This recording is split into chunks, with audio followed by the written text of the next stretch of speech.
বাংলাদেশে পণ্য রপ্তানি করতে না পেরে ভারতীয় কৃষকদের ময়ূক রঞ্জনের বাড়ি ঘেরাও। বাংলাদেশে পেঁয়াজ ও আলু রপ্তানি বন্ধ হয়ে যাওয়ায় পশ্চিমবঙ্গের কৃষকদের দুর্দশা চরমে। মাত্র 2.5 থেকে 3 টাকায় পেঁয়াজ বিক্রি করতে বাধ্য হচ্ছেন কৃষকরা।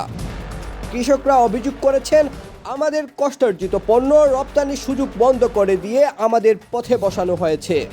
এখন এই পেঁয়াজ ও আলু শুভেন্দু অধিকারী আর রিপাবলিক টেলিভিশনের ময়ূক রঞ্জনকেই কিনতে হবে।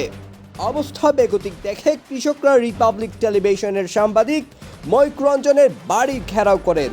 এ সময় বাড়িতে কৃষকরা আক্রমণ করতে পারেন এই আশঙ্কায় টয়লেটে অবস্থান করেন ময়ূক রঞ্জন। অভিযোগ, তিনি বাংলাদেশের বিরুদ্ধে মিথ্যা প্রচার চালিয়ে সংকট বাড়িয়ে দিয়েছেন। এক কৃষক বলেন, আমরা শুনেছি বাংলাদেশ আমাদের থেকে পেঁয়াজ নিতে চাইছে না, অথচ ময়ূক বলে যাচ্ছে তারা নাকি আমাদের পেঁয়াজ নিয়ে অপমান করেছে। এই বিভ্রান্তির জন্য ওই দায়ী।